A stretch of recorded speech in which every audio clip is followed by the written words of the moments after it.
صلى الله على محمد صلى الله عليه وسلم صلى الله على محمد صلى الله عليه. استغفر الله بالسريع. Assalamualaikum warahmatullahi wabarakatuh. Alhamdulillahil khaliq wa min ayatihi khalqus samawati wal ard wa ikhtilafu alsinatina wa alwanina wa ja'alana qabaila wa syu'uba mukhtalifah linata'arafa bainana wa akrama atqana wa a'rafana bihi wa nas'alullah yaj'alana minal 'arifin mimman aslahallahu qalbahu wa arwahu, amin ya rabbal alamin. Amma ba'du, Romo Kiai Zaim, ternyata beliau masih zuriat Bah Maksum ya, yang disebut-sebut juga oleh para ahli sanad, punya sanad. Semoga saya tidak salah Bah Maksumnya ya.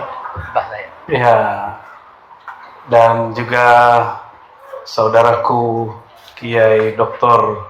Salahuddin wala Salahuddin.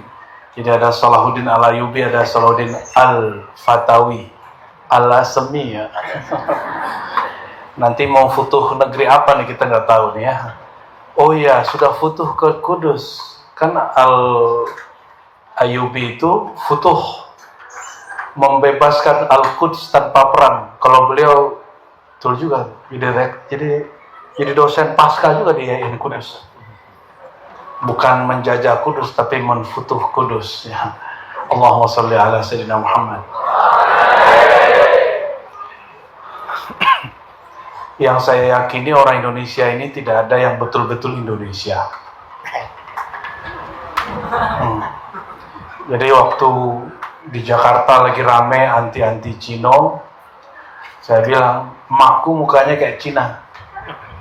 Tapi kita nggak tahu ke atasnya gimana. Ternyata ketika saya mengatakan jangan-jangan kalian ini mukanya masih ada Cina-Cinanya, mbah keempat, ketujuhnya ada Cinanya. Ternyata ketemu sampelnya paling lengkap di sini. Udahlah Kiai, mukanya ada Cinanya, tapi asli hidungnya ada Arabnya. Kalau situs Arab maklum. Mana ada orang Jawa kulitnya sebening beliau ini kan? Ada punya ini. Minang. Oh, ada Minangnya juga.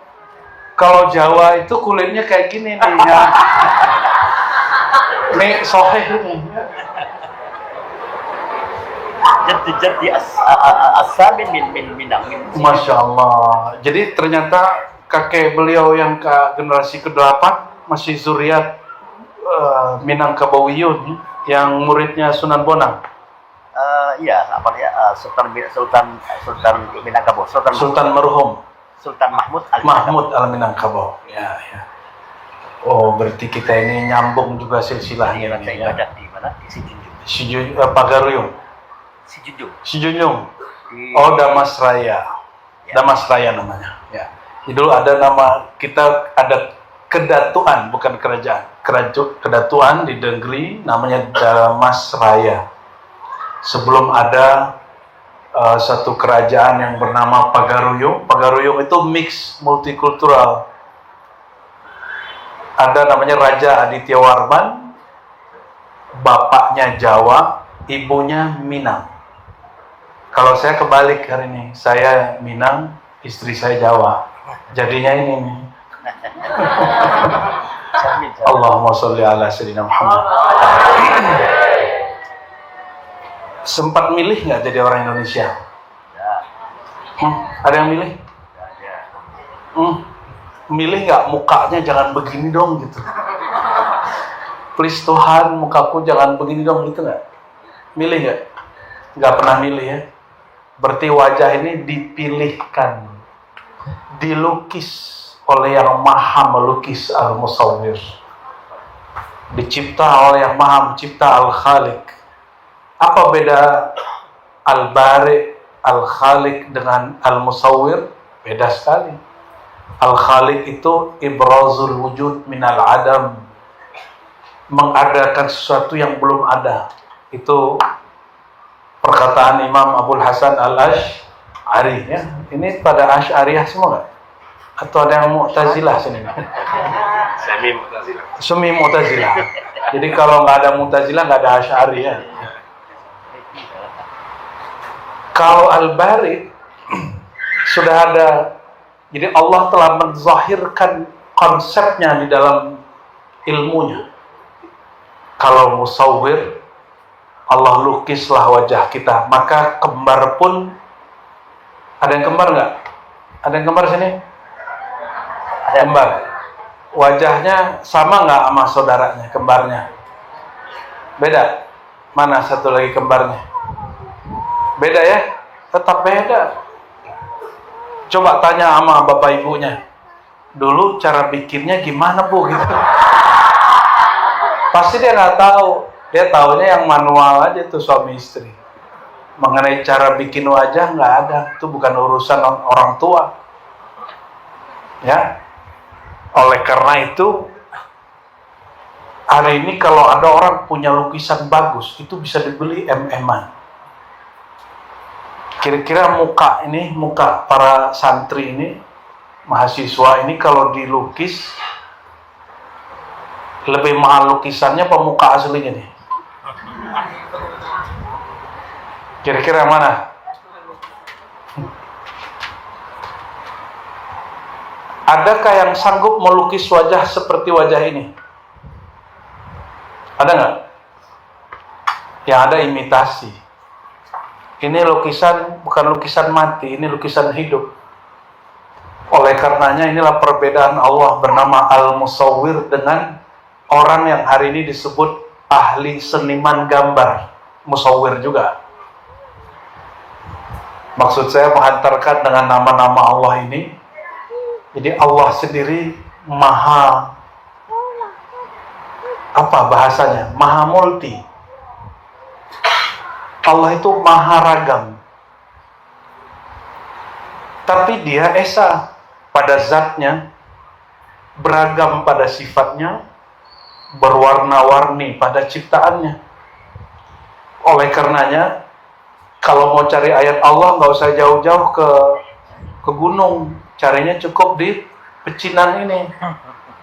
Wa min ayatihi khalqus samawati wal ard wa ikhtilafu alsinatikum wa alwanikum. Di antara ayat-ayat Allah itu nggak usah pergi ke gunung, ke laut ya. Ini antara laut dan gunung ini. Apa yang terjadi? Penciptaan langit dan bumi dan perbedaan dialek bahasa dan bahasa itu sendiri, termasuk warna kulit. Coba lihat warna kulit kiri kanan, beda nggak? Kok bisa beda ya? Mau pakai apa? Skincare apa? Nggak ngefek banyak mah Indonesia. Ya kecuali pergi operasi ke Korea ya. Oplas. Tapi kata Allah la tabdila li khalqillah. Tidak ada sebenarnya ciptaan itu tergantikan. Allah nggak pernah menukar. Khalqillah di situ bisa berarti wajah ini, tapi bisa berarti khuluq, bermakna khuluq. Khuluq itu karakternya, walaupun wajahnya di make up 7 kali, lapisnya 7 kali bedak, jadi cantik nih. Akhlaknya jadi cantik gak? Enggak ya? Dulu tadi kalau beliau nyebut-nyebut tadi waktu jumpa Abah Salahuddin ini, Al-Imam Ibn Arabi. Nah dengar, ini paling cocok kalau mahasiswa ini bahas multikultural, itu Imam Ibn Arabi. Ibn Arabi itu Dia wafatnya sekitar 638 Hijriah. Sekarang 1446. Ini salah satu ahli hadis, ahli tasawuf, ahli akidah yang dikenalnya sebagai sufi, padahal dia ahli hadis. Dia masih meriwayatkan hadis dengan sanadnya sendiri kepada Rasulullah SAW. Sedangkan orang yang mengkafirkan dia, Ibnu Taimiyah, tidak meriwayatkan hadis sebanyak dia. Lebih banyak Ibnu Arabi meriwayatkan sunnah dengan sanad gurunya sendiri, Abu Thahir As-Silafi. Abu Thahir As-Silafi itu kalau di zaman kita seperti Syekh Muhammad Yasin Al-Fadani. Jadi orang yang menghimpun semua silsilah ilmu.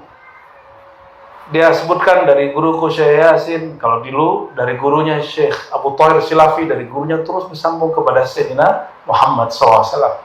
Disebut muhaddis. Dan dia juga seorang ahli fikih. Maka di Futuhat Makkiyah dia bahas fikih. Dan dia berfatwa, berijtihad sendiri di luar yang difatwakan para imam. Mujtahid. Dalam bab akidah, dia seorang ahlu sunnah, tapi tidak fanatik dengan kelompok Asy'ariyah. Dia memuji Imam Asy'ari, tapi tidak menerima semua pandangan Asy'ariyah. Apa perbedaan Asy'ari dengan Asy'ariyah? Asy'ari itu imamnya, kalau Asy'ariyah pengikutnya. Ini contoh. Ar-Rahman 'alal 'arsy istawa. Allah bersemayam di atas aras. Orang hari ini debatnya di mana? Di kalimat istawa, bersemayam. Betul nggak? Debat Aswaja hari ini dengan Wahabi, debat istawa itu artinya apa? Padahal Allah memulai kalimatnya bukan dengan istawa Rahman 'alal 'arsy. Bahasa Arab biasanya fi'il fa'il. Ini dimulainya dengan mubtada khabar. Ar-Rahman 'alal 'arsy istawa. Pakai Ar-Rahman. Kalau orang punya basirah, berdebat tentang ayat ini bukan bertambah benci ketika ada perbedaan faham. Justru ketika lain faham kita dengan orang, kita tambah sayang dengan dia. Kenapa? Itulah bukti Ar-Rahman. Dia yang maha pengasih. Kasih sayangnya meliputi alam semesta. Istawa, bersemayam di atas arasnya. Aras meliputi alam semesta. Di alam ini ada Cina, ada Arab, ada Muslim, ada non-Muslim, ada Aswaja, ada Wahabi. Jadi satu hal yang dilupakan oleh orang yang kata Imam Ghazali, metode akidahnya, metode jadali. Nah, ini hati-hati. Banyak yang ngaku Aswaja hari ini, tapi dia ternyata metodenya apa? Jadali, jidal. Ini sudah ditolak oleh Imam Ghazali. Imam Ghazali memperkenankan jidal hanya kalau jiwa orang, pikiran orang lagi sakit, pemahamannya rusak. Kalau pemahamannya nggak rusak, untuk apa juga jidal, debat. Jadi ini, terutama adik-adik mahasiswa, bedakan jidal dengan muzakarah. Ya, muzakarah itu eksplorasi data. Kalau jidal mengadu dan mengaku kebenaran, maka orang jidal tidak akan pernah mengakui orang yang benar di depan dia. Maka Imam Syafi'i, imamna, ya, mengatakan, saya kalau debat dan melihat ada orang musuhku benar, aku terima. Jika aku nyata salah, aku mengaku salah. Ada nggak orang yang berdebat Bahsul Masail begitu hari ini? Hah? Ada nggak? Coba cek live Bahsul Masail hari ini. Saya sedih melihatnya. Itu nggak sesuai dengan harapan Imam Syafi'i yang mazhabnya dibasailkan, dibahas hari ini. Imam Syafi'i nggak memperkenankan metode-metode jadali begitu. Itu yuksil qulub, bisa mengeraskan hati. Jangankan beda suku, beda paham pun sudah nggak enakan. Maka dulu di salah satu alma mater kita, ada kawan cuma karena beda dulu basul masail, dia bawa ke alma maternya. Alma mater setelah itu. Sampai hari ini masih kayaknya kurang baikan. Jadi jangankan multikulturalism, multi paham pun orang sulit terima.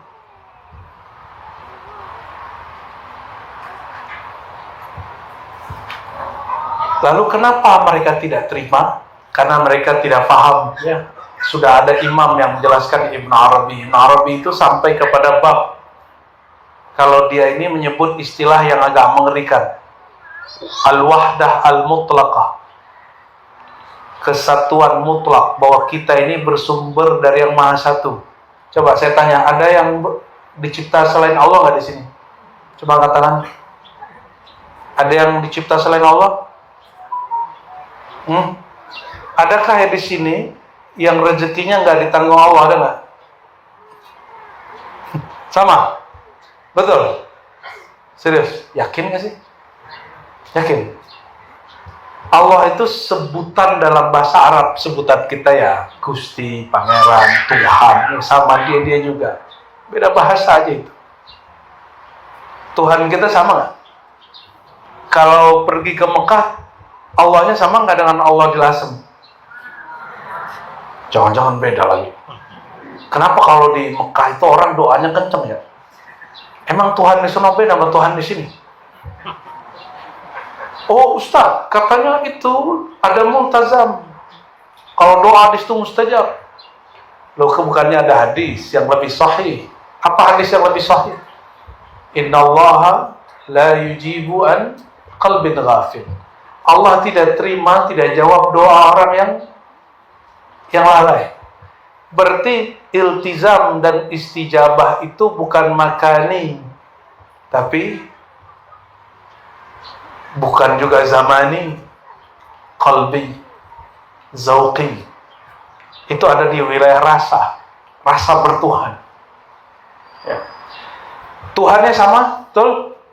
Rasa bertuhannya sama nggak? Nah, rasa bertuhannya hari ini yang sarapan paginya telat, itu rasa bertuhannya udah beda tuh.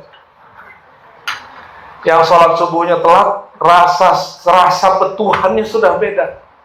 Jadi bedakan rasa bertuhan dengan Tuhan itu sendiri.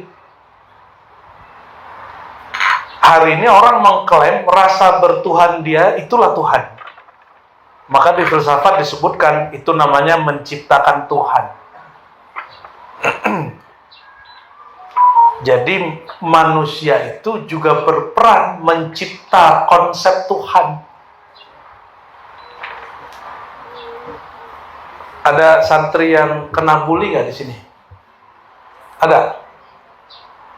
Ada ya? Di mana-mana pesantren pasti ada yang kena bully. Itu latihan ujian multikulturalisme itu.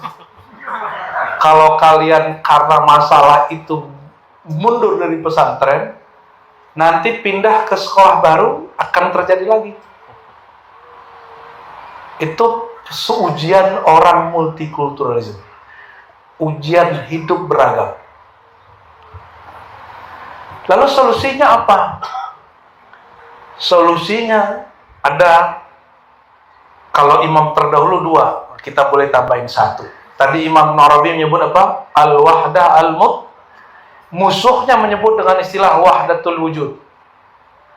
Bahwa yang wujud itu cuma satu. Ini tidak pernah diistilahkan Ibn Arabi di kitab Al-Futuhat. Ada 9 jilid. Al-Futuhat Al-Makkiyah. Dia hanya mengatakan bahwa Allah itu esanya mutlak. Dia dulu sendiri, sekarang sendiri, nanti sendiri. Coba setelah Allah menciptakan ini, kalian semua ini Allah jadi kesepian apa keramaian? Allah tetap sendiri atau Allah jadi rame? Ini testing akidah aswaja ini. Halo? Aswaja. Halo? Setelah Allah menciptakan kita, kalian deh, Allah itu tetap dengan kesendiriannya atau dia merasa kalian ini berisik, keramaian? Nah, sendiri. Sendiri ya? Sendiri itu bahasa Arabnya al-fard. Al-fardu pakai dal. Ya fard, ya ahad, ya samad. Itu artinya sama-sama esa. Samad itu yang hanya kepadanya lah satu-satunya tempat menggantungkan harapan. Itu samad. Maka as-samad itu juga esa. Esa dalam harapan. Kalau ahad, esa zatnya. Kalau huwa, huwallahu alladzi la ilaha illa huwa, itu artinya sama dengan lafaz Allah. Tebah huwa ini bahasa disebut al-ghaib al-akbar. Dia yang maha gaib, yang maha agung. Maksudnya kalau bisa dibayang-bayangin, maka disebut huwa. Coba sebentar. Bayangin Allah, coba bayangin. Sebentar aja. Coba, 1, 2, 3, matanya tutup. 1, 2, 3, tutup. Bayangin Tuhan. Tuhan maha besar, maha tinggi. Sudah? Oke. Sudah kebayang Tuhan? Sudah? Ada yang bayangin Allah tinggi barusan? Ada yang bayangin Allah besar nggak barusan? Ada? Kalau teman-teman kita Wahabi, itu memang membayangkan Tuhan di atas aras. Dan bumi ini di bawah langit. Ini bumi, ini langit, terus ada ya Lauh Mahfuz, terus kursi, ada aras. Emang atas bawah. Itu dikalamkan sendiri oleh imamnya Ibnu Taimiyah. Maka dia penganut bumi flat. Tahu bumi flat ya? Bumi ini bukan bulat tapi datar. Ya nggak apa-apa sih. Cuma kan nggak ada dalilnya kan? Itu kan keyakinan dia aja. Maka Ibnu Taimiyah pernah mengatakan sholat di tempat yang tinggi seperti di gunung lebih dekat kepada Allah daripada sholat di bawah gunung.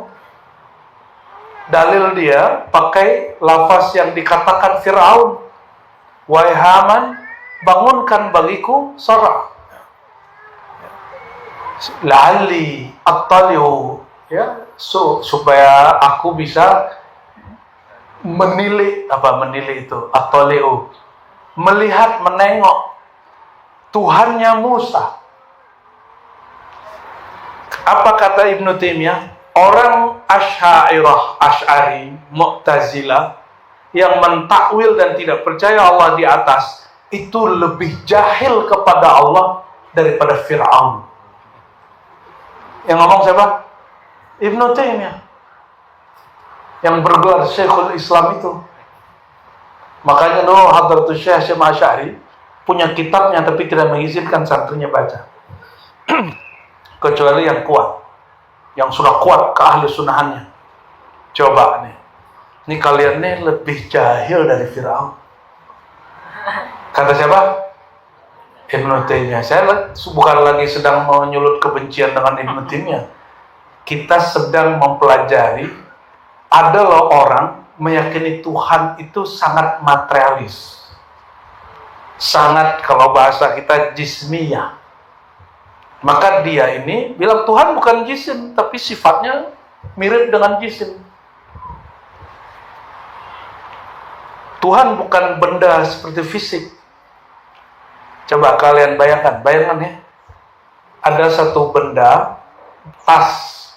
Tidak di atas, tidak di bawah, tidak di kiri, tidak di kanan, tidak di belakang, tidak di depan. Ada nggak dia? Ada barang tapi tidak bertempat. Ada nggak itu barang? Ada nggak? Nggak ada. Apa kata Ibnu Taimiyah? Allah itu syai'. Dia mesti berada di suatu tempat. Kalau nggak, dia nggak ada. Maka yang mengatakan Tuhan itu tidak berada di suatu tempat, kata siapa nih? Ibnu? Fahuwa mulhid, itu ateis. Maka bagi dia kelompok Asy'ari tanpa dia sadari, Anda ini ateis. Ini sebelum Ibnu Taimiyah tobat ya. Dia akhir hayatnya tobat. Ntar kalau diceritain tobatnya, jadi gak seru nih, dokter.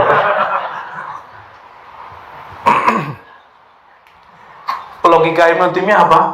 Kalau ada sesuatu tidak berada di suatu arah ada 6, atas, bawah, depan, belakang, kiri, kanan, maka dia tiada.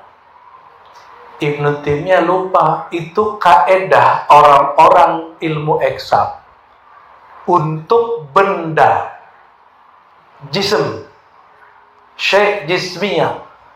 Allah itu jism nggak? Karena Allah bukan jism, bukan benda. Jika kita katakan dia bukan benda, maka hukum arah tempat tidak berlaku kepadanya. Tapi Ibnu Taimiyah salah pasang. Bagi dia Allah itu syai' dengan benda itu sama. Tapi nggak masalah. Nah, siapa yang bisa mengurai ini? Pengikut Ibnu Arabi, zuriat Syekh Abdul Qadir Jilani, namanya Al-Imam Al-Arif Billah Abdul Karim Al-Jili. Coba diulang namanya. Al-Imam Al-Arif Billah Abdul Karim Al-Jili, zuriat Syekh Abdul Qadir Jilani. Kalau di kita zuriat Syekh Abdul Qadir itu Sunan Giri. Itu Jilani itu. Dan itu zuriat Nabi, jalur Sayyidina Al-Hasan. Jadi zuriat Nabi tidak hanya Ba'alawi, ada Ba'syaiban. Ba'syaiban itu Hasani Pak Husaini. Iya. Hasan. Oh, Hasani. Pantesan nggak masuk Robito Alawiyah. Ya. Apa kata Al-Jili? Nah, Allah itu zatnya maha suci dari yang dibayangkan. Maka tadi nggak sanggup kan bayangin Allah? Nggak sanggup ya? Yang bayangin Allah besar, itu bukan Allah itu. Allah tinggi, kebayang tinggi, itu bukan Allah. Bukan Allah. Kalau masih bisa difikirkan itu bukan Allah. Apa kata Imam Al-Jili? Allah itu pada dirinya kita pahami satu sifat namanya tanzih. Apa arti tanzih? Maha suci dari semua persepsi. Tapi jika dia ingin mengenalkan dirinya, menyatakan dirinya, maka dia melakukan suatu fi'il namanya tajalli. Apa namanya? Jadi Allah itu tanzih, ahad, tak tergambarkan, laisa kamitslihi syai'. Jika dia ingin mengenalkan dirinya kepada makhluk, maka dia bertajalli. Tajalli, apa arti tajalli? Jalla, coba ditasrif. Tajalla,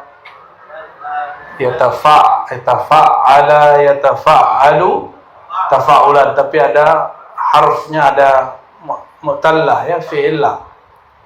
Tajalla, tajallian, dari kata jila.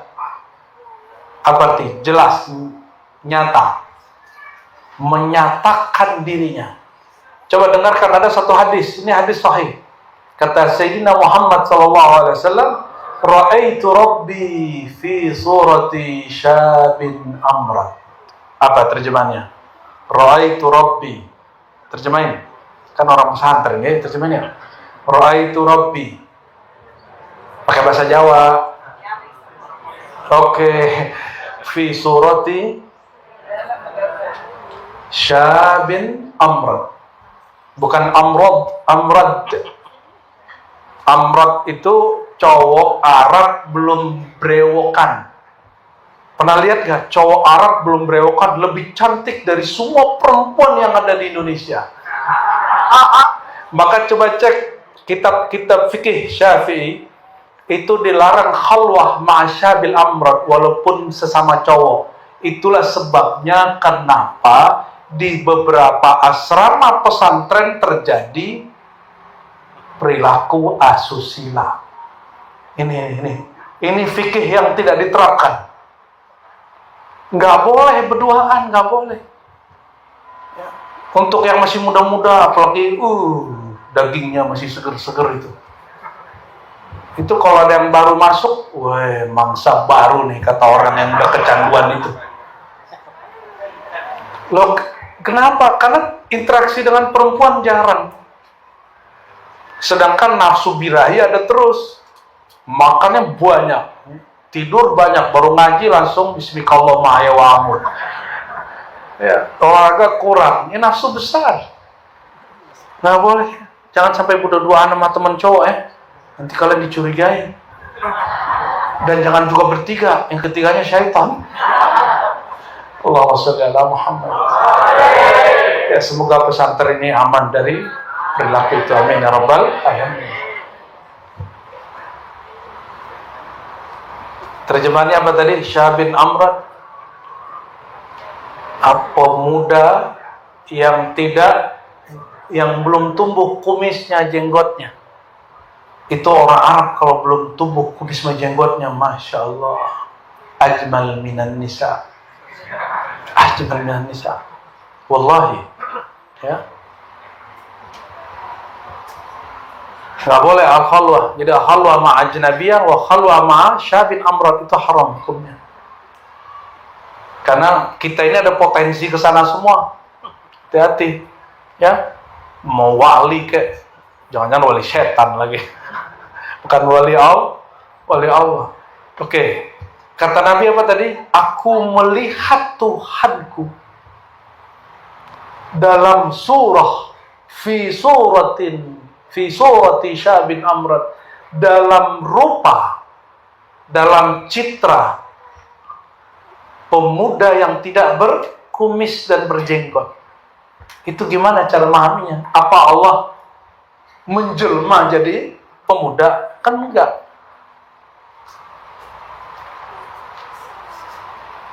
Jadi Imam Al-Jili nulis kitab Al-Kamalat Al-Ilahiyah. Ini baru kita buka di Riba, ya. Cuma belum offline, belum online, masih offline. Nggak tahu nanti kalau beberapa mualimnya request online aja kita onlinein, biar orang Lasem ikut mendengarkan. Kali ada uslub saya kurang pas, nanti silakan dimuzakarahkan, ya. Jangan dihina, ya. Sebabul muslim fusuk, ciri-ciri orang fasik, orang munafik itu suka menghina kalau beda pendapat, apalagi beda pendapatan. Wah, saya nggak takut dihina loh Pak, saya nggak takut dihina, hina aja. Cuma yang saya khawatirkan ente jadi munafik. Ya, menghina orang itu karakter kemunafikan. Ya. Imam Al-Jili ini mengatakan apa? Dia Allah pada dirinya, pada zatnya maha suci, tidak dapat digambarkan. Bahasa kampusnya, bahasa filsafatnya transenden, munazzah, muqaddas. Apa bahasa Arabnya? Munazzah, muqaddas atau tanzih. Tapi jika dia mengenalkan dirinya kepada makhluk, maka dia mengenalkan dirinya dengan bertajalli melalui nama dan sifat dan surah dan af'al dan banyak. Min ghairi hululin wala ittihadin wala tanasuh.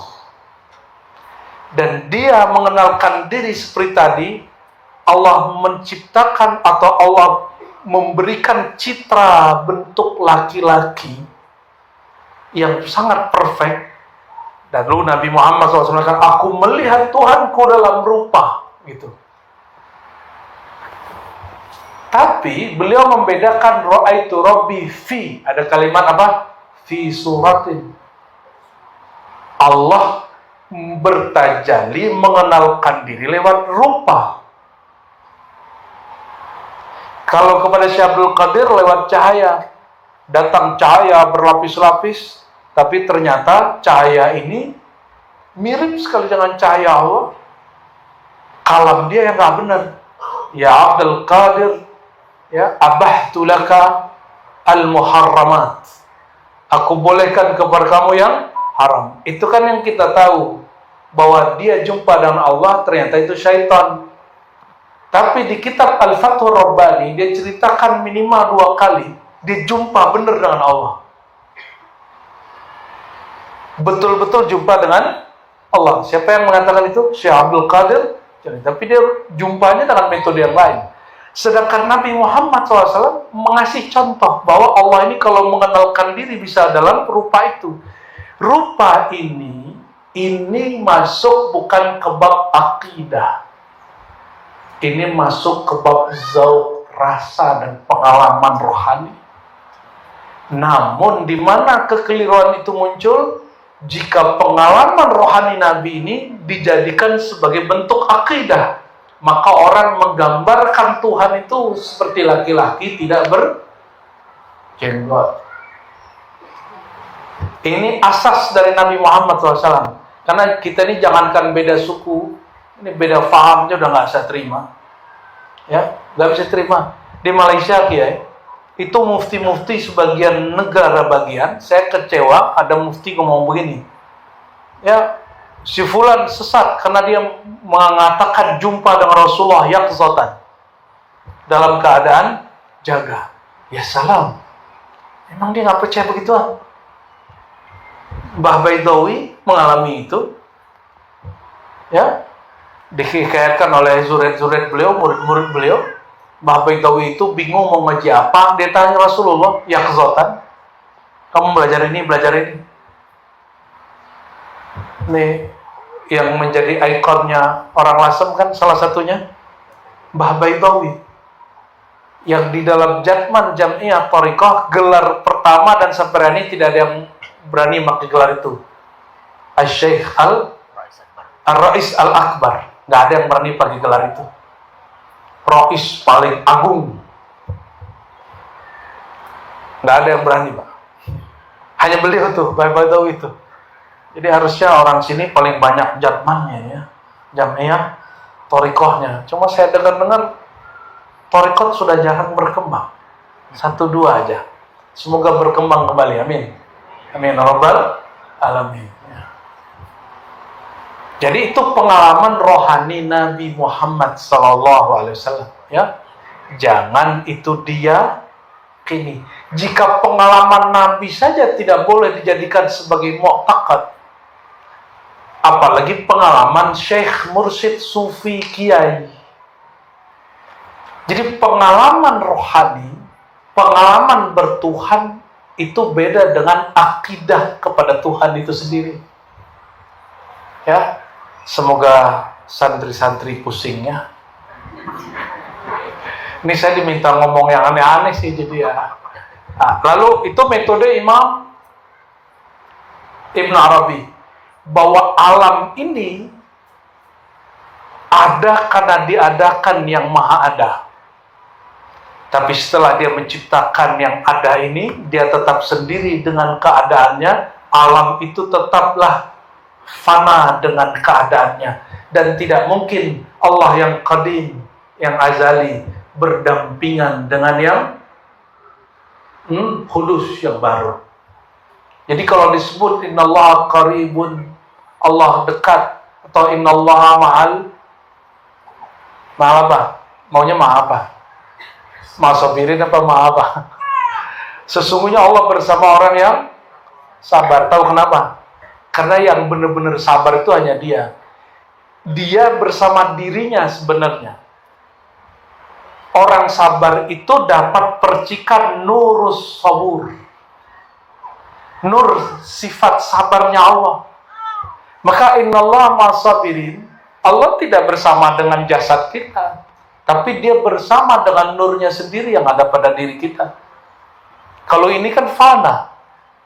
Dia tidak layak bersama dengan yang maha qadim. Maka ma'iyah di situ disebutkan oleh para ulama kita ketika kita baca, nggak usah jauh-jauh, baca Tola'al Badru Alaina. Terus gimana? Idza Tola'al Badru in kasyafat al-budur. Jangankan Allah yang qadim dengan alam yang baru, Nabi Muhammad sang purnama jika dia terbit, maka semua bintang-bintang redup. Apalagi Allah. Itu disebut kalau bahasa tasawufnya lebur. Lebur itu habis.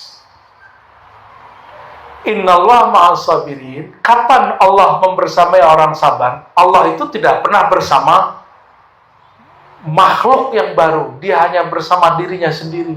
Terus apa yang bersama? Dia bersama dengan orang sabar jika orang sabar itu lebur dalam sifat dan nama Allah. As-sabur. Gitu ya. Coba nih mas-mas ini, mbak-mbak ini. Ini yang ditatap Allah wajah yang mana nih? Ini wajahnya ditatap Allah nggak? Kalau Allah mau tatap, kalau mata saya senangnya ngelihat yang cakep-cakep gitu. Benar nggak? Situ normal nggak? Ya. Mas-mas ini senang ngelihat yang bening-bening kan? Mbak-mbak sama? Sama ya? Sama betul? Malu-malu lagi. Allah itu melihat muka ini nggak? Lihat muka ini. Ini kan muka makhluk. Apa Allah tatap muka ini? Enggak ditatap oleh Allah. Yang ditatap innallaha yanzuru ila qulubikum. Allah hanya menatap ke tempat yang ada nama dia di situ, yaitu qalbu. Jadi Allah nggak pernah natap muka. Kecuali yang tadi bersihin mukanya pakai bismillah, ditatap mukanya oleh Allah. Ya. Jadi dia ketika dipuji, dia nggak merasa lagi terpuji. Dia merasa yang dipuji itu Allah. Ya, tadi pertanyaannya kita urut ke belakang. Wajah ini siapa yang melukis? Kalau ada lukisan dipuji, itu yang terpuji lukisannya atau pelukisnya? Kalau orang awam tidak mengerti seni, yang dia puji lukisannya. Tapi orang yang mengerti ilmu pengetahuan, yang dia puji, siapa sebenarnya yang melukis ini? Kalau ini lagi debat, diskusi, muzakarah, basul masail, cerdas, zaki. Terus dipuji orang, wah saya kalau sama si Anu takut, kenapa? Dia mutolaahnya ngeri, mutolaahnya gila. Kita tidur dia terbangun. Jadi di pesantren itu ada mitos, Pak Kiai. Kalau ada santri pinter, itu dia belajarnya kalau orang-orang tidur. Padahal santri pinter itu nggak perlu lagi belajar. Ya, kalau yang bener. Cuma ada yang terlalu menghayati kisah ini, dia ingin disebut pinter, maka dia nggak pernah belajar. Dia gengsi kalau kelihatan baca kitab. Karena dia lihat Gus Anu, si Fulan dari si Anu, nggak pernah kelihatan baca kitab, tapi kalau ditanya bisa jawab. Aku pengen kayak dia, katanya.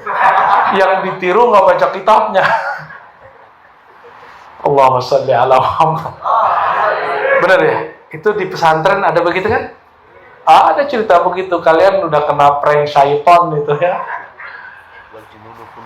Wajununu. Itu dapat istilahnya. Ibn Arabi menganggap semua wujud bersumber dari dia. Berarti orang Cina, orang Arab sumbernya dari siapa? Dari ciptaan Allah, lukisan Allah. Nah ini sederhananya gitu. Turun lagi nih, turun. Ini dibantah oleh Imam Ahmad Sirhindi. Dia ini mujaddid dalam Thariqah Naqsyabandiyah. Kata dia, nggak cocok wahdatul wujud itu. Yang cocok wahdatul syuhud. Apa itu wahdatul syuhud? Wahdah kesatuan. Syuhud, apa arti syuhud? Penyaksian. Al-wahdah fil kasrah, al-kasrah fil wahdah. Nih contoh. Kalau melihat ragam-ragam muka santri mahasiswa di sini, itu yang terbayang sukunya atau yang ciptainnya. Tadi pertanyaan lewat lukisan, sekarang diturunin. Ini kok Allah bisa ya muka bitin hidung ada yang mancung ke belakang, ada yang mancung ke kiri, ada yang apa nih, matanya blok gitu ya, ada yang itu Allah yang bikin, apa orang tua kita yang bikin? Tapi ibu-ibu senang kan dibilangin, anakmu cantik gitu ya. Kayak diajak bikin ya. Anakmu pinter, enggak, bukan kita yang bikin. Yang menciptakan seperti itu Allah. Di saat seseorang menyaksikan, menyadari bahwa ini bersumber dari perbuatan Allah, itu disebut wahdatus syuhud. Atau wahdatus syuhud itu ada fi'il, ada nama, dia menyaksikan nama Allah di situ. Atau menyaksikan sifat Allah di situ. Contoh ini para kiai. Para kiai ini senjatanya ilmu. Kalau kiai merasa takjub dengan ilmunya, bahwa ilmu itu ilmu dia, maka jika ada orang beda faham, dia marah. Dianggap sesat kalau perlu keluarkan fatwa sesat. Tapi kalau kiai menganggap ilmu dia ilmu Allah, jika dia salah, disalahin orang, dia nggak marah. Jika ada orang beda faham, dia mencari kebenaran, siapa tahu yang di sana lebih benar. Karena al-ilmu itu sifatun min sifatillah. Ilmu itu sifat Allah. Orang yang berilmu, dia sedang berenang di lautan ilmunya Allah. Kalau ada orang muji ilmu kita, yang terpuji siapa? Siapa yang terpuji saat kita dipuji ilmunya? Kita apa Allah? Allah. Inilah syarat boleh nerima pujian. Ya, syarat narsis. Ini kan pada narsis dan selfie kan? Kalau moto yang pertama dilihat, kalau lagi foto bareng, foto siapa? Foto sendiri, itu bakat selfie dan salafi. Kalau sendiri suka ini nggak? Seneng gitu. Iya, gitu ya. Suka begitu nggak? Itu psikologinya harus dicek gitu ya. Anda narsis. Kalau keseringan, kalau sesekali boleh. Yang maha narsis itu cuma Allah. Hanya Allah yang boleh mengaku. Selain dia nggak boleh. Jadi siapa saja yang mengaku dirinya sibuk dengan memandang dirinya, dia tidak masuk kepada wahdatus syuhud itu. Saya mau tanya, orang Cina itu, orang Arab itu, orang Jepang itu, apakah mereka memilih untuk jadi Cina, Arab, Jepang? Milih nggak? Mereka lahir begitu, mukanya begitu, terus siapa yang berperan untuk bikin wajah mereka beda-beda itu? Kita tadi sudah jawab, yaitu Allah. Nah, kesadaran itu disebut wahdatus syuhud. Ya. Tapi itu ilmu orang tua-tua. Ya. Ilmu ini sudah direvisi oleh Syekh Muhammad Abdul Karim Saman, diturunkan ke Syekh Abdul Somad Palembani, Arsyad Al-Banjari, Syekh Khana Khalil, Syekh San Jampes, Syekh Soleh Darat ya, termasuk Maulana Hasanuddin zuriatnya, anak langsung dari Sunan Gunung Jati. Ada juga yang di Pemijahan, yang Syatariah itu siapa namanya, Muhyiddin ya? Abdul Muhyi. Apa kata beliau-beliau semua? Kalau itu ketinggian, kita pakai kalam Syekh Abdul Qadir Jilani. Apa kata Syekh Abdul Qadir Jilani? Al-alam, ini kalam Allah, kalam Rasulullah secara rohani kepada beliau. Ini bukan hadis, ini pengalaman rohani. Ini penutupnya nih, yang saya mau urai ya. Al-alam minni, al-alamin minni. Alam yang dengan semua keragamannya itu bersumber dariku. Kenapa lafaz yang muncul itu bukan al-alamin? Karena kalau al-alamin dalam ilmu bayan itu cuma orang yang berakal. Ya, dengan orang-orang yang berakal. Maka Syekh Abdul Qadir beliau terima al-alam atau al-awalim, alam yang beragam ini dengan semua penduduknya, minni, baik yang di langit, malaikat, di bumi, jin, manusia, hewan, tumbuhan, bebatuan yang jamak, air, semua anasir di alam semesta, minni, bersumber dari aku. yang ngomong Nabi Muhammad SAW dalam pengalaman rohani Syekh Abdul Qadir Jilani. Wa ana minallah, sedangkan aku berasal bersumber dari nurnya Allah, hembusannya Allah. Maksudnya apa? Kita ini semuanya saudara. Dulu Ikhwanus Sofa di kalangan filsuf, mereka bukan Syiah, bukan Sunni, bukan juga filsafat murni. Bingung kita Ikhwanus Sofa ini apa? Mereka aliran sendiri. Itu juga bilang, kita ini dengan pohon saudaraan katanya. Kita ini dengan hewan saudaraan. Kita ini sama tanah, sama laut, sama langit, semuanya saudara. Ini versi Ikhwanus Sofa. Nah, kalau versi Nabi Muhammad SAW, alam itu bersumber dariku. Berarti kita ini anak-anaknya Nabi Muhammad SAW. Cuma yang bernasab ya beliau, ya Basyaiban, ya. Al-Husaini ya. Oh, Al-Husaini. Oke. Baik. Kalau semua kita dari nur Nabi Muhammad SAW. Ini yang dibaca di kitab Maulid ya. Kita Maulid isinya Nur Muhammad. Berarti orang Cina itu dari Nur Muhammad nggak? Orang Batak dari Nur Muhammad? Orang Bugis, Londo-Londo, semuanya dari Nur Muhammad SAW. Pertanyaan terakhir, orang Indonesia Islam, ya, betul ya, kebanyakan.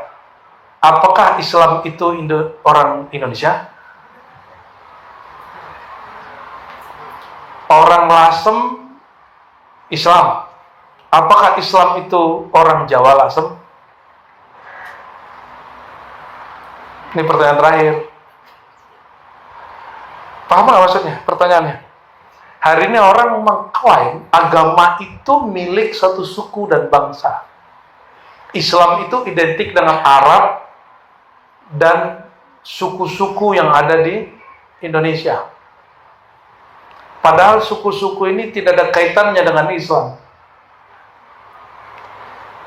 Allah mengatakan, kami jadikan kalian ya bersyu'ub-syu'ub, berqabail-qabail, dan tujuannya lita'arafu. Lita'arafu ini ada saya terjemahan yang agak sedikit berbeda. Kalau ta'arafu terjemahan kita kan berkenalan ya.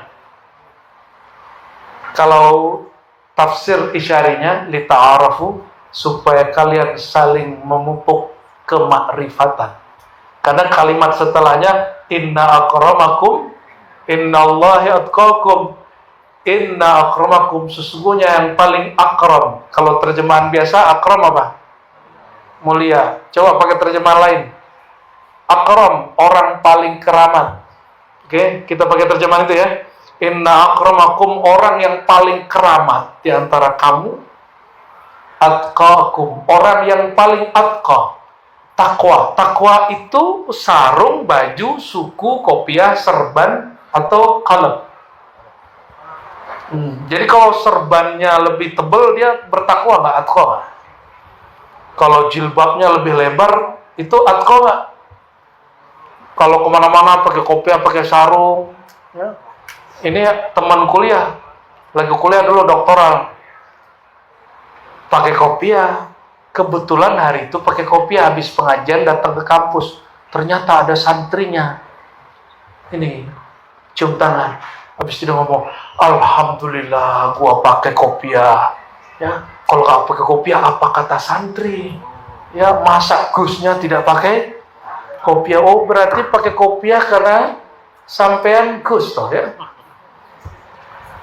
Pakai kopiah, pakai sarung karena ingin menjaga nama Gusnya, bukan karena adab yang diterima dari gurunya.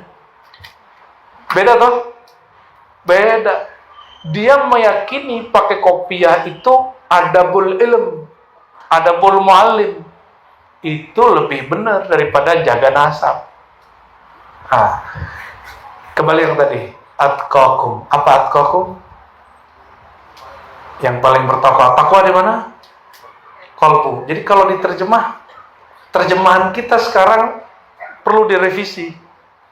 Sesungguhnya yang paling keramat di antara kamu, ini contoh tafsir Isyari ini ya.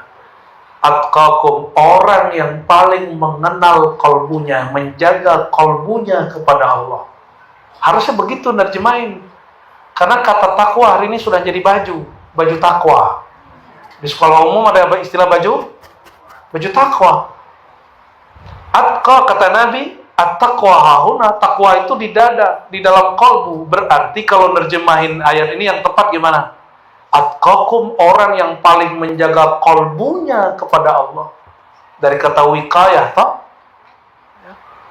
Betul nggak? Takwa itu dari kata wiqayah nggak? Betul. Dan disebut fi'il paling pendek itu qi, ya. Betul nggak? Qi, jagalah. Ya. Maka saudara-saudara, saudara-saudari, para santri, para mahasiswa, dan sahabat-sahabat para dosen, kita ketika ingin menjaga multikulturalisme itu, ngikutin ayat ini kalimatnya sering dipotong, tidak dihubungkan dengan multikulturalisme. Akhirnya hari ini takwa tidak ada kaitannya dengan keragaman. Padahal ayat itu muncul di surat dan di ayat tentang bersosial dan cara menghadapi orang yang berbeda kultur suku. Ya, waja'alnakum ya qabaila wa syu'uba lita'arafu inna akramakum indallahi atqakum. Maka menjaga hati kita, menjaga hati saudara yang beda faham, beda suku, beda kulit, itu orang paling keramat. Jadi orang keramat bukan jalan di atas air, bukan debus. Orang yang bisa jaga hati saudaranya karena perbedaan suku, bangsa, perbedaan bahasa, perbedaan faham. Nah, bisa nggak di pesantren ini lakukan itu? Insya Allah semuanya ahlul kiram, ya, sahibul karamah, wa akramun nas indallah, orang paling keramat insya Allah. Barangkali itu. Ini sengaja karena dibebaskan, saya bebaskan juga. Mulai dari bicara teologi sampai tafsir isyari. Tapi goalnya satu, multikulturalisme, dan juga mengcover kalam Pak Rektor kita, perspektif tasawuf. Itulah tafsir isyari, tafsir bil qulub. Wallahu a'lam bishawab. Assalamualaikum. Monggo. Terima kasih, luar biasa. Saya tidak bisa menggarisbawahi karena semuanya perlu tergarisbawahi. Ada satu hal kecil yang kemudian menjadi nakal. Untuk mudah menjadi wali itu harus bermultikulturalisme. Oh, soheh. Tepuk tangan untuk beliau. Jadi kalau ingin bermultikulturalisme, maka lembaga pendidikannya adalah Yayasan Pondok Pesantren Kalimantan. Ujungnya. Berarti kalau ingin jadi wali secara formal, belajarlah di Pondok Pesantren Kalimantan. Ada hal yang benar-benar luar biasa, bahwa sesungguhnya yang dianggap paling takwa adalah siapa di antara kita yang bisa saling menjaga dengan sesama yang berbeda. Beda suku, beda agama, beda ras, sampai pada beda pendapatan. Semuanya yang hadir, Bapak Ibu dosen, Bapak Ibu guru, teman-teman mahasiswa, mahasiswi, sampai kepada adik-adik terkecil, jadi Cilik-cilik. sudah belajar tasawuf ini Bu ya tadi. Masya Allah. SD sudah belajar tasawuf, luar biasa. Mungkin Di sini ada dibuka 615 pertanyaan, nggak apa-apa Bu ya. Monggo. Kalau ada yang tanya, tapi tidak usah banyak-banyak, dua saja, Yang mungkin. karena waktunya beliau terbatas. Mungkin ada yang ingin bertanya giat menjadi wali multikulturalisme, biar lebih detail SOP-nya disampaikan oleh Buya, atau monggo yang lain. Silakan, langsung saja, monggo.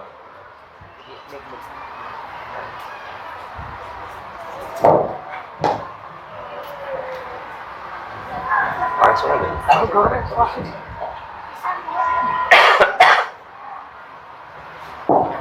Monggo. Siap. Ini sudah minum banyak. Assalamualaikum warahmatullahi wabarakatuh. Assalamualaikum. Buya, perkenalkan nama saya Eva Latifah. Saya mahasiswa Al-Hidayah. Sudah tua baru semester 2. Oke.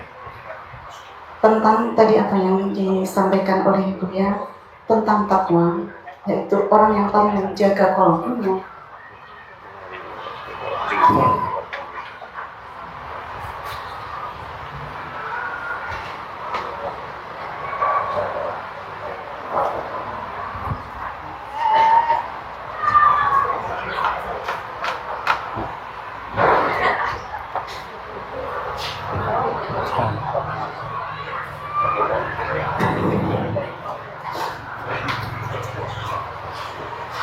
Ya, sallu ala nabi. Allahumma salli ala sayyidina. Mati. Orang yang paling menjaga qalbunya kepada Allah. Hemat saya pada hari ini terkhusus pengennya kepada pendidikan untuk anak-anak kami khususnya, di mana anak-anak sekarang hidup di masa yang lebih modern. Kemudian di antaranya banyak yang menjadikan topik bagaimana saya untuk dinilai orang. Kemudian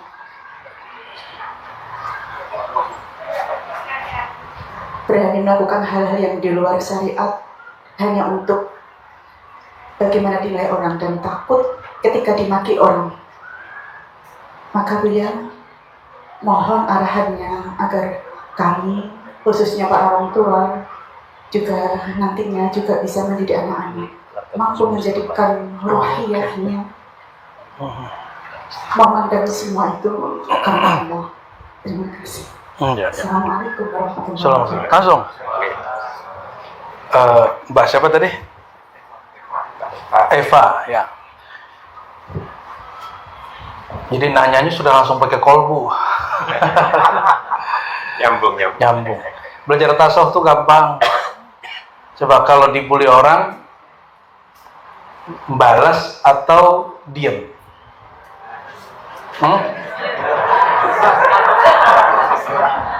Balas dengan dia. Sebelum ke pertanyaan itu ya. Jadi diam apa balas? Ini kalimatnya saya suka itu, la taghdab gitu. Ini yang suka marah gurunya apa santrinya nih?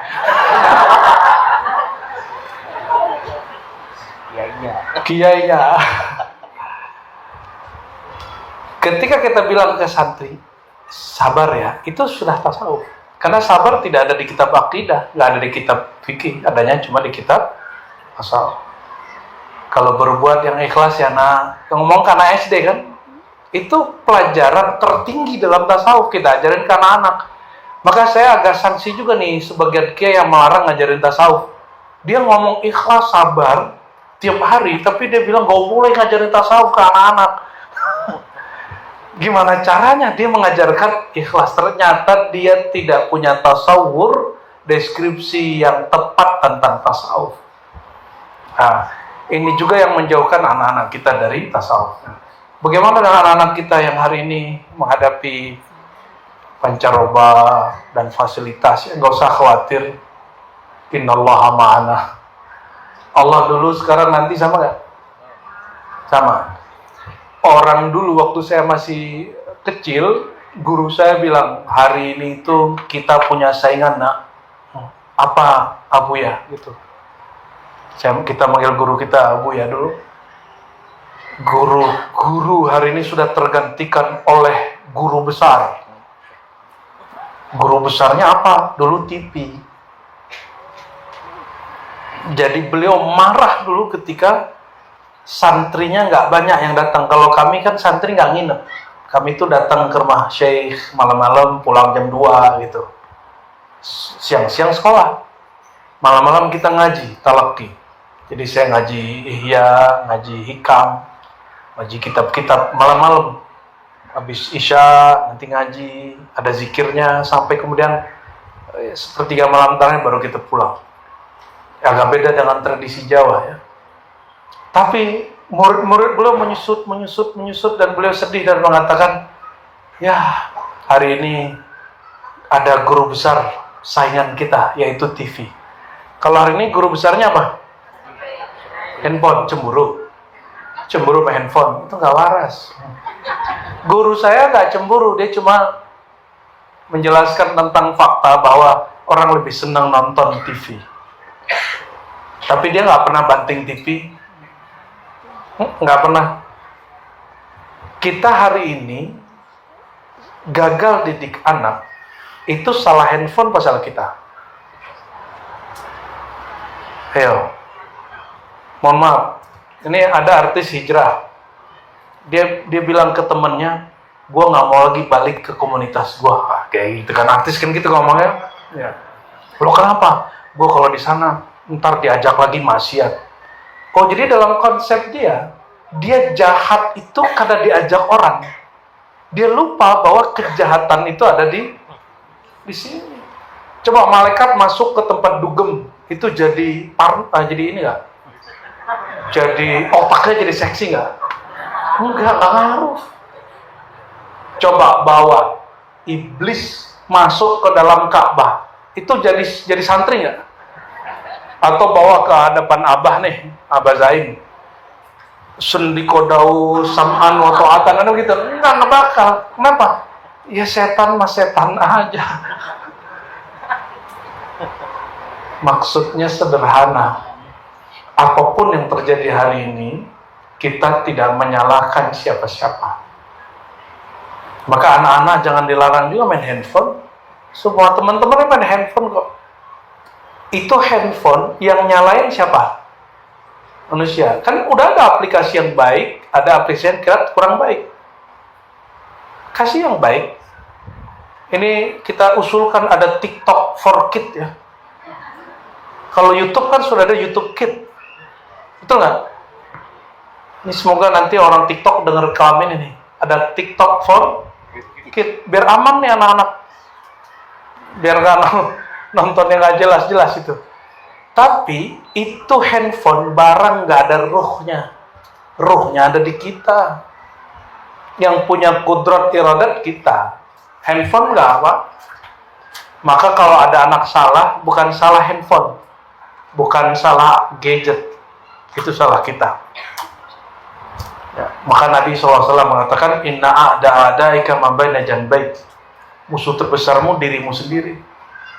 Maka man arafa nafsahu, ini bukan hadis, siapa yang kenal hakikat dirinya, dia pasti mengenal Tuhannya. Wa man arafa rabbahu halak. Siapa yang mengenal Tuhannya, halaka nafsuhu, maka binasalah nafsnya, dirinya, nyatalah Allah. Jika nafs dirinya sudah hancur lebur, maka disitulah Allah menjadikan kalbunya sebagai rumah-rumahnya, fikirannya sebagai makna-makna kalamnya.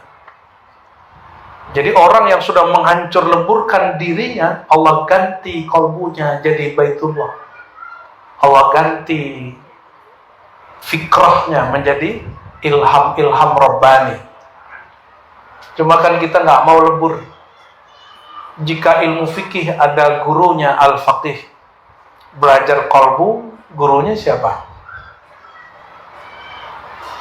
Sufi, nggak ada lagi. Maka Imam Ghazali mengatakan, aku ini ahli fikih. Kata Imam siapa? Aku ini ahli usul, aku ini ahli filsafat, aku ini ahli ilmu apa aja yang orang nggak ngerti. Tapi kata beliau, aku tidak menemukan al-haq kecuali di kalangan sufi. Ini yang ngomong siapa? Makanya kalau betul kita ini ikut manhaj Ghazali, ahlus sunnahnya ahlus sunnah Imam Ghazali, tasawufnya tasawuf Imam Ghazali, nggak ada lagi caranya kecuali terjemahkan ajaran beliau dalam kearifan lokal kita. Ya, Imam Ghazali kan bukan orang Arab, dia orang Persia. Saya baru dikirimkan oleh santri ribat kita pertama yang sekarang kuliah di Iran, tapi nggak pernah jadi Syiah. Selalu saya bilang, kamu kalau di sana ziarah ya ke silsilah tarekat kita, tarekat Naqsyabandiyah. Ada juga tarekat yang lain, Kubrawiyah. Dia ziarah. Baru dikirimkan kitab berbahasa Persia, kimia Sa'adat, ya, Sa'adat atau Sa'adat bacanya. Itu kalau mukhtasarnya hanya 30 halaman, aslinya di atas 1000 halaman. Yang kita baca hari ini itu terjemahan ringkasan dan terjemahan ke Arab dari Syekh Muhammad Amin Al-Qurdi An-Naqsyabandi. Tebal ini. Tebal sekali. Tapi itu sebenarnya ihya versi Persia.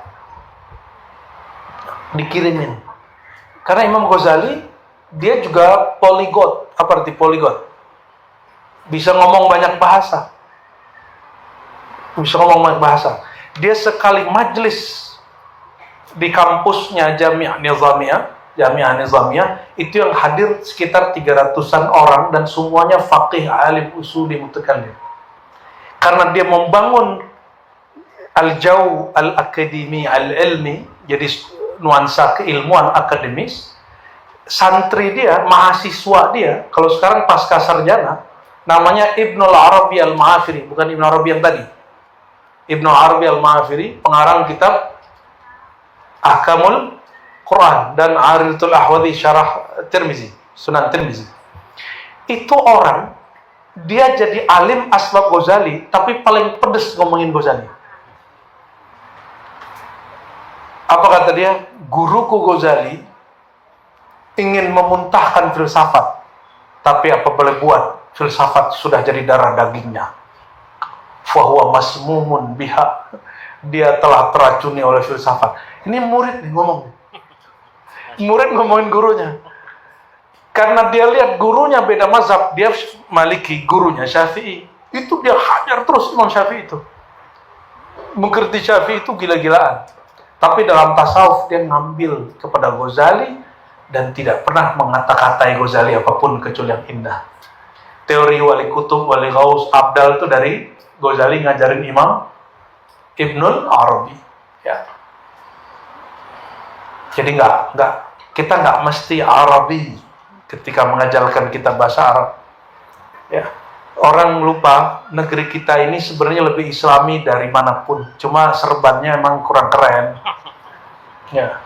Dan sayangnya, ini sayang, mohon Romo Kiai nanti mewujudkan cita-cita ini. Ada satu kelas berbahasa Arab, linear dari bawah ke atas. Sehingga nanti kalau orang Yaman mau ngaji ke sini, datangnya ke Lasem. Ya. Coba setiap pesantren tua atau yang baru punya satu kelas bil Arabiyah. Saya kuliah fullnya S1, S2, S3 di UIN. Tapi kalau ngomong bahasa Arab 25 jam insya Allah nggak berhenti bahasa Arab, nggak kehabisan mufradat. Karena 15 tahun mengajar Kutubus Sittah. Kutubus Sittah itu kitab-kitab hadis yang 6, saya pakai bahasa Arab. Dan kami tidak ada metode Arabic Day, nggak ada. Saya itu cuma jam-jam Arab. Jadi 2 jam berbahasa Arab, full. Nanti balik lagi bahasa Indonesia. Karena kalau dibuat Arabic Day, English Day, itu mahasiswa atau santri stres. Maka jangan heran beberapa santri kesurupan. Kebanyakan peraturan di pesantren. Semoga pesantren ini pesantren tidak hanya namanya multikultural, tapi peraturannya juga multikultural, multi santai. Ya, sepakat ya? Sepakat ya? Yang penting ngajinya serius ya. Nggak usah pakai buat Arabic Day. Yang penting 4 jam berbahasa Arab. Bahasa Arab 4 jam aja. Setiap hari. 4 jam bahasa Inggris. Bahasa Inggris aja. Nggak usah bikin Arabic Day atau Minggu Pekan Arab. Aduh, stres itu. Ngeliatin huruf-huruf kayak cacing itu pusing kali itu. Jadi gitu, Ning. Jangan salahkan gadget. Jangan salahkan orang. Kita mulai saja dari dalam diri sendiri. Ya. Ibda biman ta'ul. Mulai dari dirimu, lalu orang-orang sekitarmu. Saya pun Udah nggak bisa ngelarang anak saya pegang handphone, tapi kita manage semampu kita. Insya Allah ya. Ini paling juga pulang-pulang mau anak kiai, koyi, kayak apa, pulang-pulang pasti main handphone. Sama aja di sini aja kayak soleh-soleh. Tapi betul kata Imam Ghazali, kalau kalian ngaji, belajar, wajib satu hal, qat'ul ala'iq, tinggalkan apapun yang bikin terganggu. Handphone itu bikin ganggu santri, nggak usah punya. Mungkin kalian perlu 4 jam for handphone. Sallallahu alaihi Muhammad. Fadal. Cukup? Apa ada lagi? Terima kasih, luar biasa yang sudah dipaparkan dari siapapun harus bertasawuf, karena tasawuf itu mampu menjadikan teman kita dalam banyak hal, terutama menjadi pembimbing di saat kita membimbing orang lain, kira-kira begitu. Ada yang lain dari? Ada yang? Silakan terakhir ini, monggo.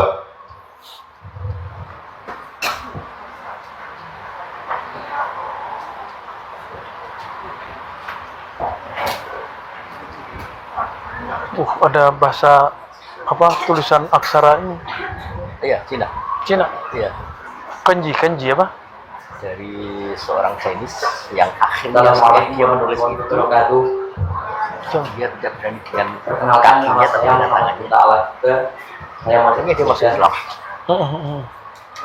Saya izin mau tanya Pak ya, bagaimana kita sebagai santri, hukum-hukum atau batasan-batasan kita dalam mempelajari pendapat-pendapat atau tafsir-tafsir yang diutarakan oleh Imam Ibnu Arabi, padahal Imam Ibnu Arabi sendiri banyak dari ulama-ulama masyhur di pesantren kita itu memberinya gelar kafir. Impun di kemauan Pak. Siapa kiainya bilang dia kafir? Arab inti. Siapa dulu? Siapa tahu datanya bener kan? Ya. Bismillahirrahmanirrahim. Aqwalu ahli ilmi fi Ibnu Arabi qala Izzuddin bin Abdus Salam dalam kitab Syarh Alam al-Nubala. An-Nubala ya itu. Ya. Dua syekhun su'un kadzabun yaqulu bi qadami alam wala Bikidamil alam. Ya. idamil. Ya. Kekuatan alif ya Pak. Ya, qidamil alam bukan kodam. Kalau kodam kaki telapak. Terus wonten qala al-Hafidz Ibnu Hajar wa qad kuntu sa'atu saykhona Sirajuddin al-Bulkini an Ibnu Arabi fabradaro dijawab dua kafirun. Oke. Banyak sekali. Terus ada Imam Dahabi, kemudian Taqiyuddin As-Subki, baru itu Al-Qadhi Badruddin bin Jamaah, kemudian Nuruddin. Oke, bagus. Anda berarti membaca karya-karya Said Fodah ya. Oke, baik. Karena Syekh Said Fodah belum lama ini rihlah ke Nusantara. Oke. Yang tadi itu mengkafirkan dia, itu ulama ya. Sekarang saya kasih ulama yang mewalikan dia. Mau nggak? Belajar hikam nggak? Hikam itu wali beneran nggak? Ibnu Athaillah Iskandari. Dan dia menyebut Syekh Ibn Arabi Arif Billah Qaddasallahu sirrahu.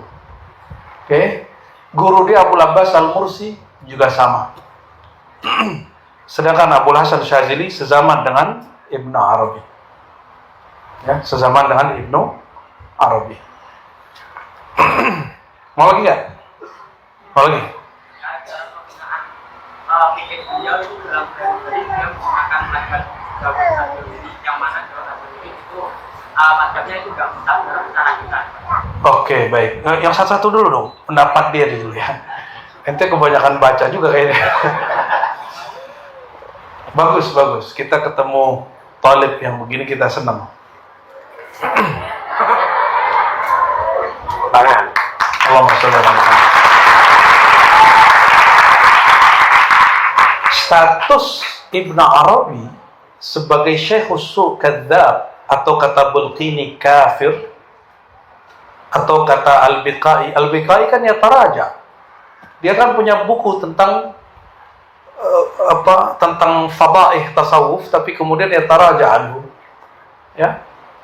Biqai ini seorang Asy'ari Syafi'i dan punya tafsir munasabat. Belakangan dia menjadi sufi. Tentang Bulqini ini pakar tasawuf atau pakar fikih? Pakar tasawuf atau fikih? Dia sanad kita, sanad fikih Syafi'i saya melalui Ibnu Hajar itu melalui Bulqini. Dia seorang faqih, mufti. Izzuddin bin Abi Salam, sufi atau seorang usuli. Dan besar kemungkinan dia mengatakan Ibn Arabi Syekhus Su itu sebelum dia menjadi berguru kepada Abul Hasan Syazili. Karena Abul Hasan Syazili pernah bilang gini, pulang haji kan beliau ini tiap tahun pergi haji. Kata Abul Hasan Syazili, Nabi Muhammad kirim salam buat engkau wahai Izzuddin. Itu langsung Izzuddin nangis.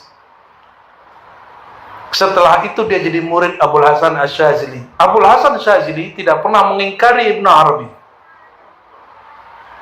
Dan pengikut Syaziliyah tidak ada satupun yang menghina Imam Ibnu Arabi, satupun, kecuali mereka yang keluar dari manhaj imamnya.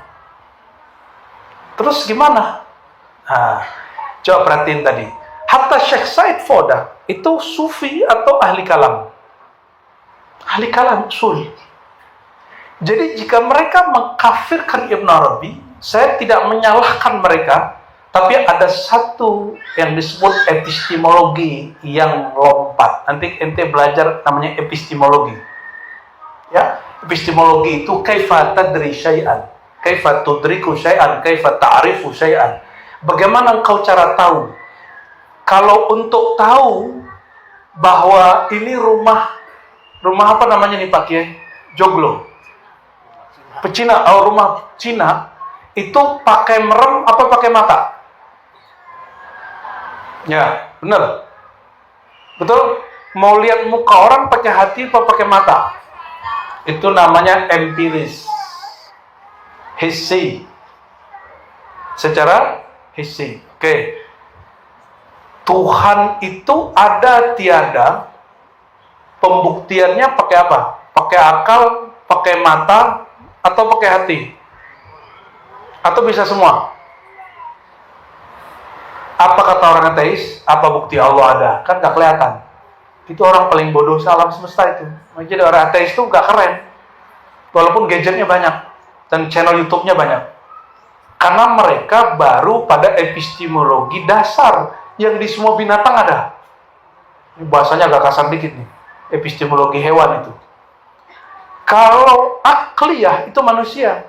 Manusia tuh berpikir tidak semua yang tidak tampak itu tidak ada. Banyak hal yang tidak tampak, akalnya bilang ada.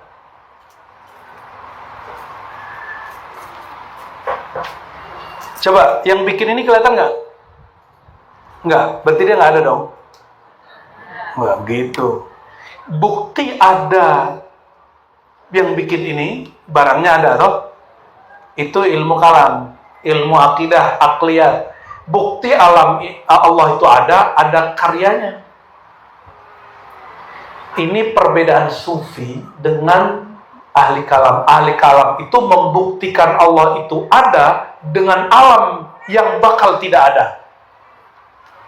Tapi kalau sufi, para aulia membuktikan Allah itu ada, kata Ibnu Athaillah, syattan baina ma yastadillu alaih wa yastadillu bih. Dua hal yang beda. Ahli kalam berdalil dengan alam yang fana terhadap Allah yang baqa. Sedangkan ahli tasawuf, ahli arifina billah, para aulia berdalil tentang Allah itu dengan Allah itu sendiri. Coba, saya ini buktinya ada di Lasem pakai perasaan atau pakai postingan atau pakai lihat mata langsung. Apa bukti saya ada hari ini di sini? Langsung jumpa toh?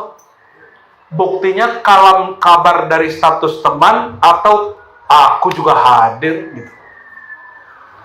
Kita hadir menyaksikan sendiri, kita terlibat sendiri, itu membuktikan dia ada dengan keberadaannya. Biar gampang nih. Beda manis madu sama gula. enaknya diceritain tercoba. Coba apa diceritain? Kalau diceritain madu itu rasanya manis tapi tidak teori. 2 jam cerita teori manis madu, madunya udah berasa belum? Gula tebu, gula putih, gula tebu ini begini, 3 jam bicara tentang gula tebu, udah terasa manis belum?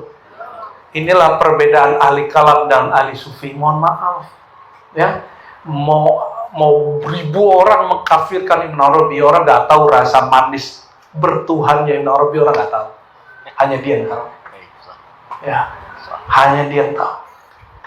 Oh, Bulkini bilang dia kafir, kan dia bukan ahli tasawuf. Walaupun dia punya sanad tasawuf. Biqai dia memang munkir ala sufiyah. Ya, Syekh Said Faudah dulunya hanya menyaksikan Nabi, sekarang sudah sampai kepada takfir. Dan saya tidak menganggap heran, wajar, sesuai dengan kepakarannya mereka ahli kalam, ahli fikih.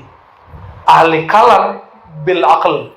Secara akal, kalau ada orang mengatakan bahwa yang wujud itu hanya Allah, berarti semuanya wujud Allah, itu kafir. Maka Ibn Arabi yang dikafirkan oleh Syekh Faudah, Qaim, kini bukan Ibn Arabi yang saya pahami. Paham ya? Jangankan Tuhan kita, persepsi kita tentang Ibn Arabi aja beda. Persepsi ente tentang Ibn Arabi beda dengan persepsi saya. Sudah khatam 9 jilid belum Futuhat Makkiyah? Sudah?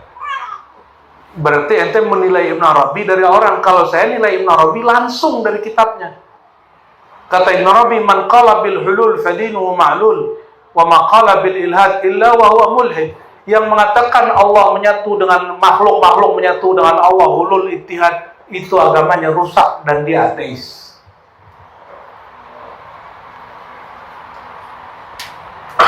Saya nulis skripsi tentang teologi Ibn Arabi. Belum sempat nyetak, keburu suluk kemarin. Insya Allah sebelum akhir tahun ini dicetak, buku kecil. Ya, dikasih ini. Oh siap, di sini kita bagi 40 nanti. 40 untuk siapapun yang mau. Dan ada sanad kita sebutin nanti, sanad hadis kita ke Ibn Arabi, sanad kitab Ibn Arabi, sanad zikir ke Ibn Arabi di belakang kita. Insya Allah. Insya Allah. Jadi saya tidak menyalahkan para imam-imam tadi karena kalau mereka mengkafirkan Ibn Arabi, karena Ibn Arabi yang dia kenal itu beda dengan Ibn Arabi yang saya kenal, karena epistemologinya beda, ya. Apalah epistemologi itu ya? Nanti tanya ke Pak Rektor lah nanti nih, Abah Salahuddin. Selesai belajar filsafat. Filsafat. Gitu ya, Mas ya. Terjawab. Terus gimana cara ngambilnya? Cara ngambil pandangannya, fikihnya.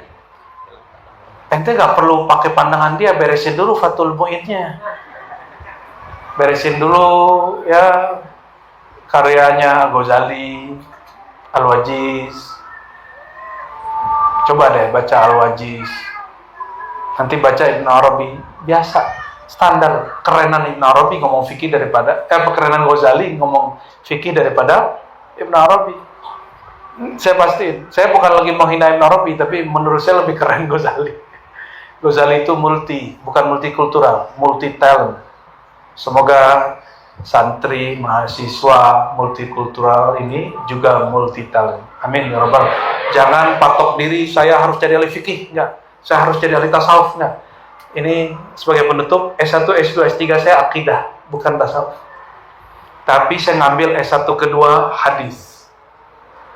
Dan karena hobi tasawuf, saya mengkaji akidahnya Sufi. S2 akidahnya Sufi Nusantara, S3 akidahnya Wahabi. Ya. Kenapa? Karena Wahabi ini merasa paling sunnah. Saya ingin, karena S1-nya hadis, ingin menggabungkan akidah dengan ilmu hadis. Jadi multi, inginnya jadi multi. Semoga Allah Ta'ala meridainya. Amin ya Rabbal Alamin. Barangkali itu Semoga bermanfaat. Wallahu a'lam bissawab. Nasallallahu afwa wal afiyah wa nasallahu sattar ayasturana. Amin ya rabbal alamin. Assalamualaikum warahmatullahi wabarakatuh. Sallallahu ala Muhammad sallallahu alaihi wasallam. Sallallahu ala Muhammad sallallahu